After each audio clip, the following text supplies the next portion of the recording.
오늘의 10분 말씀 누가복음 4장 14절부터 30절입니다.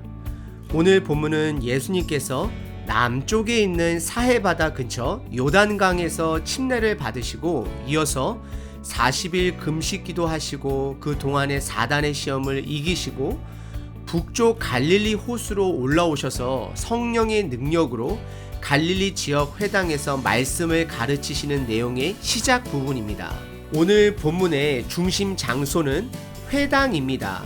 지금 현재도 주이시 사람들, 이스라엘 사람들은 회당에 모여서 금요일 저녁, 그들에게 시간이 있어서 토요일이 시작되어지는 금요일 저녁에 모이던지 토요일 아침에 모여서 구약 말씀을 묵상하는 모습을 보게 됩니다. 예수님 당시에는 이스라엘 백성들에게는 두 가지 축이 있었습니다. 한 가지는 성전을 중심으로 하는 축이 있었고 또 다른 축은 회당장을 중심으로 한 축이 있었습니다. 대부분 회당장에서의 리더들은 바리새인들이나 율법교사들이 주로 그 회당장을 통하여서 말씀을 선포하고 이스라엘 백성들의 정체성을 지켜나갔습니다. 예전 2010년도쯤에 지역에 있는 이스라엘 회당에 방문한 적이 있었습니다. 그때 제가 받은 느낌을 생생하게 나누자면 들어가시게 되면 머리에 호떡 같은 키파라는 것을 모든 사람들이 착용해야지만이 들어갈 수 있습니다. 이 키파라는 것을 통해서 참석한 모든 사람들이 다 한 공동체라는 느낌을 받았습니다. 그리고 히브리 언어와 영어로 적혀 있는 기도책을 받게 됩니다. 제가 받았던 기도책은 녹색 책이었는데요. 그리고 예배당 안은 교회 예배당과 비슷합니다. 하지만 한 가지 다른 점이 있다면 강대상 뒤에 예쁘게 생긴 옷장 모양의 가구가 있었는데 그 가구 안을 열게 되면 말씀 두루마리가 놓여져 있습니다. 그리고 그곳을 Ark, 언약궤라고 부르고 있고 그리고 말씀을 그곳에 두고 실질적으로 그곳에서 말씀을 빼서 두루마리를 조심스럽게 절대 맨손으로 만지진 않는 것 같고요. 장갑을 끼던지 아무튼 피게 되고 막대기 같은 것으로 포인트하며 읽어주던 기억이 납니다. 그리고 예배 절차에는 처음에는 신명기 6장 이스라엘아 들으라는 쉐마 구절을 함께 읽고 그리고 나서 시편도 읽고 예언서에 약간 두세 구절도 있는 것 같았습니다. 그리고 그것이 다 끝나게 되면 랍비 같은 분이 설교를 하고 축복 기도문으로 마무리를 합니다. 그리고 말씀하고 관련된 모든 사람들, 두루마리를 전달해주는 사람들, 두루마리를 읽어주는 사람들은 모두가 다 어깨에 흰색과 파랑색이 들어간 널뛰디한 띠를 띠는 것을 기억하게 합니다. 오늘 본문은 이런 회당을 통해 예수님의 가르침과 사람들의 반응의 이야기가 나오게 되는 것입니다. 하지만 예수님의 가르침은 그들의 평상시에 들었던 가르침이 아니었습니다. 그리고 예수님의 여러 가지 놀라운 일들로 인해 사람들은 이미 예수님에 대해 많은 기대와 관심과 흥미를 가지고 예수님의 가르침을 들으려고 했습니다. 하지만 예수님의 가르침은 그들이 기대했던 것이 아니었고 그들이 원했던 가르침이 아니었습니다. 그래서 오늘 본문에서 예수님을 죽이려까지 했습니다. 그럼 본문을 함께 살펴보겠습니다. 14절과 15절은 앞으로 예수님께서 갈릴리 사역의 큰 그림을 보여주고 있습니다. 회당 중심으로 말씀을 가르칠 것을 말하고 있고 이것으로 인해 많은 사람들이 크게 반응할 것을 보여주고 있습니다. 16절은 갈릴리 넓은 지역 중 나사렛이라는 지역에 예수님께서 회당 안에 들어가셔서 가르치시는 내용입니다. 나사렛은 예수님이 자랐던 도시였습니다. 그래서 많은 사람들이 성인이 된 예수님을 보고 본인의 동네에서 성장한 예수라는 것을 알았습니다. 그리고 많은 고고학자들의 발견을 보시게 되면요. 그곳은 약 400명 정도 인구가 살고 있는 작은 도시로 여기고요. 그리고 큰 도로에 발견되는 돌들이나 공공건물의 돌들, 귀한 도자기가 전혀 발견되지 않는 점을 고려해 봤을 때 가난한 동네로 추정합니다.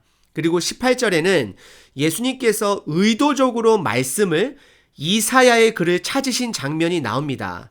몇몇 학자들에 의하면 보통 회당에서는 말씀을 낭독할 때 그들이 가지고 있는 말씀 두루마리에서 순서대로 읽는 것이 평상시 모습이지만 예수님께서는 17절에 선지자가 이사야의 글을 드리거늘 책을 펴서 이렇게 기록된 데를 찾으시니라고 성경은 예수님께서 분명한 목적을 가지고 말씀 구절을 찾았다라고 말하고 있습니다. 그리고 그가 찾아서 선포한 말씀은 이사야서 61장과 58장의 말씀입니다. 18절에 주의 성령이 내게 임하셨다라는 것을 선포하시고 이사야서 61장과 58장의 말씀 중 6가지를 선포하십니다. 첫 번째는 가난한 자에게 복음을 전하시게 하셨다라고 말하고요. 두 번째는 내게 예수님 본인을 가르치면서 기름을 부으시고, 세 번째는 나를 보내사 포로된 자에게 자유를 주신다 말씀하셨고, 네 번째는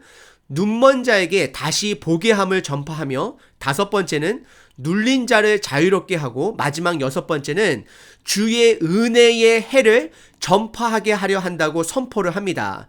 이 마지막 여섯 번째 은혜의 해는요, 희년으로서 50년 동안 섬긴 노예들이 50년째 해에 자유를 얻게 되는 그 희년의 해를 말하고 있는 것입니다. 나사렛이라는 동네에 정착한 사람들은 포로자들이 많았고 가난한 자들이 많았고 반란을 일으켰던 자들이 머무는 곳이었습니다. 소외된 곳을 말하는 것입니다. 그래서 분명 예수님께서 이 말씀을 했을 때 많은 나사렛 주민들이 관심을 가지고 들었을 것입니다. 그리고 20절에 이사야서 두루마리를 맡은 자에게 건네주시고 이제 가르치심을 시작하시는데 21절에 이 글이 오늘 너희 귀에 응하였다라고 선포를 합니다. 이 말은 예수님께서 선포하셨으므로 그들이 자유됨이 시작되었다라고 선포하는 것입니다. 너무나도 좋은 소식이지만 그들에게는 황당했을 것입니다. 그래서 23절에 예수님의 은혜로운 말을 놀랍게 여김과 동시에 그들의 고백은 이 사람이 요셉의 아들이 아니냐라고 반응합니다. 여러분들은 이들이 고백한 반응, 요셉의 아들이 아니냐라고 한 말의 반응을 부정적으로 보시나요? 아니면 놀라움의 표현으로 보시나요? 많은 학자들이 이것에 다른 견해를 많이 가지고 있습니다. 하지만 우리들이 집중해야 하는 것은 이들이 놀랬다라는 것이고 그들의 반응이 예수 너는 내가 아는 예전의 동네 꼬마였는데 그것이 어떻게 가능하냐라고 놀람과 동시에 그들의 반응인 것입니다. 그리고 예수님은 이들의 솔직한 생각을 더 드러나게 하십니다. 이것은 여러분들 2장에 등장한 시므온이 예수님을 향한 예언의 말씀을 기억나게 합니다. 예수님의 가르침을 칼이라고 표현하면서 내 마음을 찌르는 듯 하리니 이는 사람들의 생각을 드러내려 함이라라고 한 말씀을 기억할 수 있습니다. 그래서 23절에 그들이 예수께 품고 있는 생각과 말을 다시 한번 예수님이 스스로 드러내십니다. 의사야 너 자신을 고치라. 이것은 너가 가지고 있지 않은 그 자유의 능력을 우리에게 준다고 하는데 너나 자유를 얻으라는 말로 예수님께 반문하는 것입니다. 그리고 가버나움에서는 많은 치유의 기적을 일으켰는데 나사렛에서도 기적을 보여봐라 하는 것입니다. 예수님은 이들의 마음을 더 온전히 드러내십니다. 24절에 선지자가 고향에서 환영을 받지 않는다라는 선포를 하시면서 구약시대에 하나님의 말씀을 전하는 선지자들을 싫어했던 왕들의 이야기를 생각나게 합니다. 그리고 예수님께서는 25절서부터 이들이 너무나도 잘 알고 있는 구약의 2가지 사람의 이야기를 들려줍니다. 첫 번째는 엘리야 선지자가 과부와 아들을 찾아가 그들에게 기름이 넘치게 하는 기적으로 그들을 굶주림에서 살려줍니다. 그리고 두 번째 이야기는 27절서부터 엘리사 선지자를 찾아온 나병 걸린 나하만 장군의 치유 이야기를 들려줍니다. 이 두 이야기는 이들이 드러난 생각 위에 온전한 이들의 바닥적인 생각까지도 드러내게 하는 예수님의 설명이었습니다. 예수님이 사용한 이 두 사람은 이스라엘 민족 사람들이 아니라 그들을 괴롭혔던 적들의 나라 사람들이었습니다. 사렙다 과부는 악명 높은 악녀 이사벨 고향의 사람 시돈의 주민이었고 나아만 장군은 아람 사람으로서 기원전 200년 때에 이스라엘은 아람 나라의 식민지로 원수국의 조상의 장군이었습니다. 이것은 이들에게 예수님께서 나는 일본 사람을 구원하기 위해 온 구세주다라고 한국 사람에게 말하는 것과 동일한 것입니다. 그래서 이 나사렛 주민들은 예수님이 사용한 이 두 명의 예화 이야기가 끝나자마자 화가 끝까지 치밀어 올라 28절에 회당에 있는 모든 사람들이 이것을 다 듣고 크게 화가 나서 29절에 예수님을 동네 밖으로 쫓아내어 낭떠러지로 밀어 떨어뜨려 죽이려 했습니다. 하지만 30절에 예수님께서는 그 군중들을 지나갔다라고 성경은 말하고 있습니다. 예수님의 성장한 고향인 나사렛 주민들은 예수님을 거짓 교사로 몰아 그를 죽이려 했습니다. 하지만 예수님은 복음을 이루기 위해 아직은 죽을 수 없는 몸이기 때문에 그곳에서 죽지 않으신 것입니다.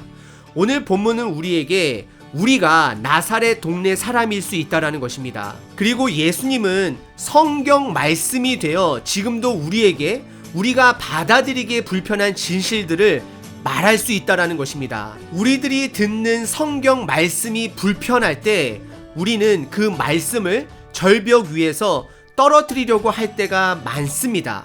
하지만 우리는 그 불편함을 받아들이고 그 말씀이 내 삶의 중심이 되도록 돌아봐야 하는 것입니다. 예를 들어 침례 요한이 사람들에게 독사의 자식들아 라고 그들의 정체성을 드러냈을 때 이들은 이 불편함을 받아들이고 우리가 무엇을 하리까 라고 순종하는 마음으로 반응했습니다. 그리고 침례 요한은 그들에게 너희에게 옷이 두 벌이 있다면 한 벌을 나눠주라고 말합니다. 이 말뜻은 남은 옷 한 벌을 나눠주라는 것이 아니라 그 당시에는 안에 입는 하나의 속옷과 겉에 있는 옷으로 구분되어지는데 그중 하나를 주라고 말하는 것입니다. 저 또한 침례 요한이 말한 진정한 회개를 했으면 내가 남은 것으로 남을 도와주는 것이 아니라 나에게도 필요한 부분이지만 그것을 희생하며 남을 도와주어야 하는 것이 참으로 불편한 진실입니다. 하지만 이것은 예수님께서 본인의 모든 것을 드린 십자가 위에서 보여주신 진리입니다. 그래서 우리는 불편한 말씀 앞에 순종함으로 받아들여야 하는 것입니다. 오늘 하루도 불편한 하나님 말씀 앞에 순종함으로 삶으로 반응하시는 저와 여러분 되시길 기도합니다.